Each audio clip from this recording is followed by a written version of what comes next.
Perla, you are in America now. So this is, and I am from Canada, so we got to get together. And so she guided me. Okay, so you had someone who was from Canada, who was she was a Guyanese? No. She was Canadian, and you met her here? Mm-hmm. Okay, and then she guided you. Mm-hmm. Okay, all right. And Mr. Carlton Carew, we talked earlier, and you talked about the relationship of whites and blacks in Sierra Leone when you were growing up. Yes. Can you tell me that story again a little bit, and how blacks saw whites or how whites saw blacks in Sierra Leone when you were growing up? Well, we always try to show that we black, we built America, we built England, because they use a knowledge of black people to further their interests. And they only put something more to augment what they have already got. Yes, but we are not that down as they say we are slaves and all like that. They use slaves to get their benefit and to their own interest and to learn from us. But the learning they get, or the knowledge they get, there was something that they demand, they use by force to get. Yes. And so in Sierra Leone, would you have a relationship with a white person when you were growing up? Would you have a friend or a coworker, or when you were with customs, was it just blacks who were in the customs department, or was it headed by whites? No. And the blacks were the laborers? Well, Tell me a little bit. When I joined the customs in 1943, the controller as well as the deputy were all white people. But later on, as things were started to make promotion, and so African became, they occupied the post that the white people are getting. And till African became control of customs, and then we got rid of all the white people there. Okay. Was that a gradual transition, or was it? Yes. It was gradual. Yes. It was gradual. And when did you come to Holy Cross? Eh? When did you come to Holy Cross? When did you start worshiping here? It's a long time. I think the people who could be able to tell was Dr. Tubaka Mezika. Okay. Yes. Okay. And when you came to the congregation, yes. What was the makeup of the congregation? Was it predominantly white with a few blacks? Had it started to transition to a mixed congregation? Do you remember? Where? Holy Cross. When you came to Holy Cross. When I came to? Holy Cross to worship. Oh, yes. Was it predominantly white with some blacks? No. Was it a mixture? It was mixed, except, well, I had a hard time with one preacher there. I said I prefer his space, and he's off now. Okay.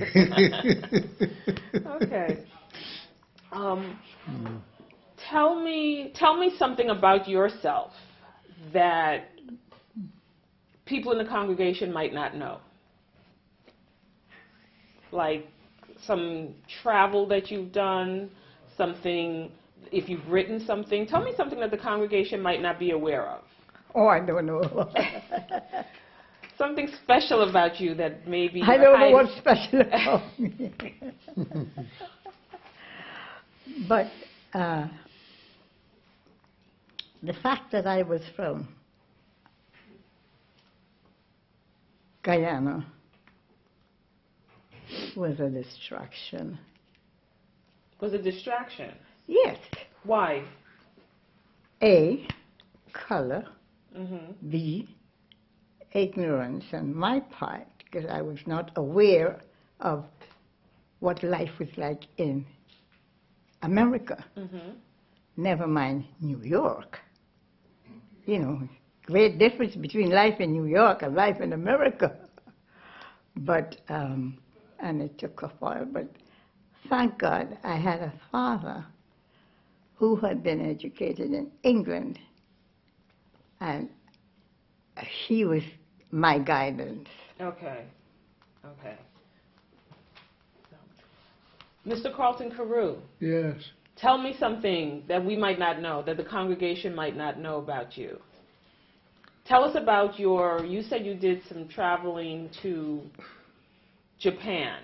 Yes. Tell us a little bit about that. Japan is a... And in what capacity you traveled there? I've been to Japan.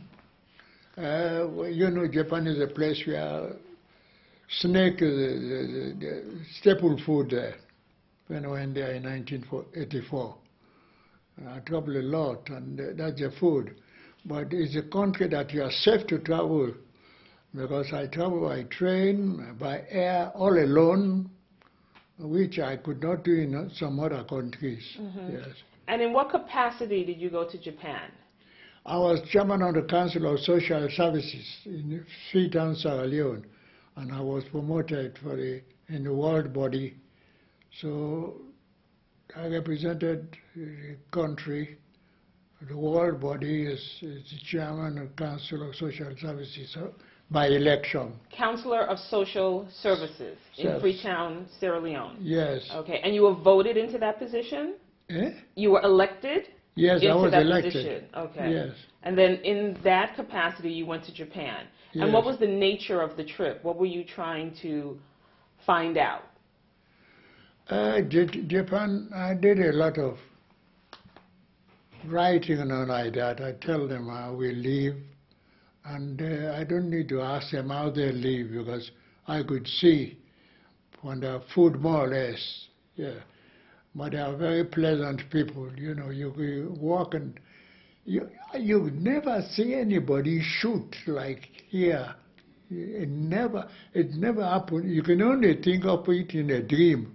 Okay. Yeah, but Japan, but somebody shooting somebody. I was in Japan. I walked at night alone. And you felt safe? No, they are well protected. Yeah, because they always said, this is not America. They tell you. Because they said, if we arrest you, we're not going to put you on trial. We're going to torture you before we kill you. Because we're going to waste money on trials. You're not entitled to a trial. They're very severe. And but I've never seen a case where they arrested somebody, you try to shoot and all of that, until I left Japan. Okay. Yeah. Okay. And so you were both born in the 1920s. Yes. And technology and the world has changed Yes. since then. Yes. Oh, yes. And tell me how technology has affected your life and the different changes you've seen over your lifetime. Well, I consider myself fortunate because, as I said, my father worked for American company. So I was getting, from the time I went out with him, it was with Americans. So I got a whole different view of life in Guyana and life in America on a different soil. In other words, America is not the same America that you're living in now. No, it's not.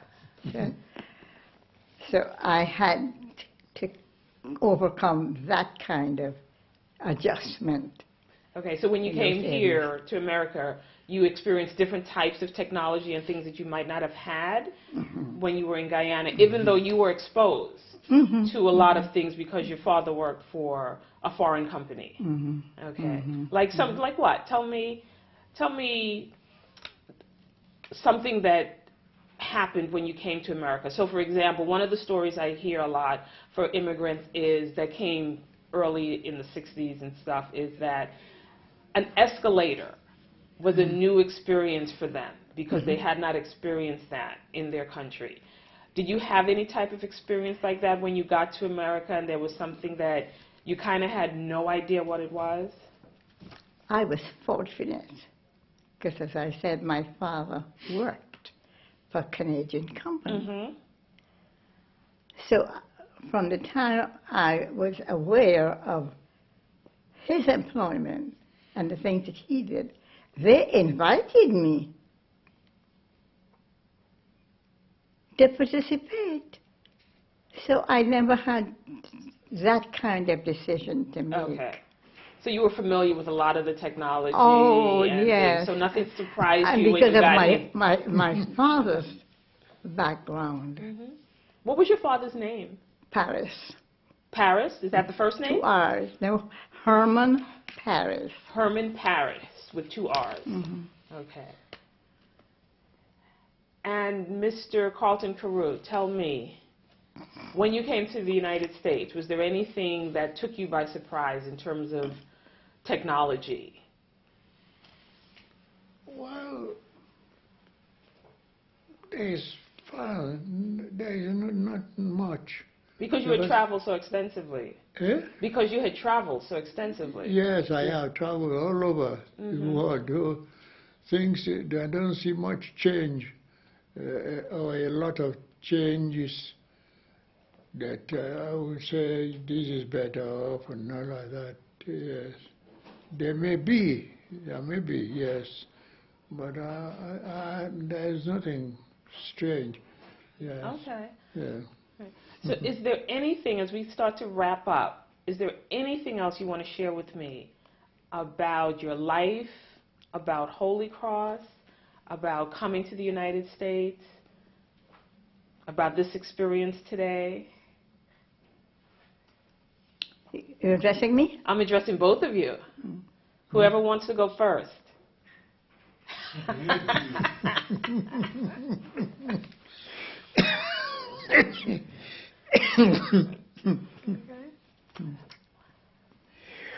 No? Everyone's nothing?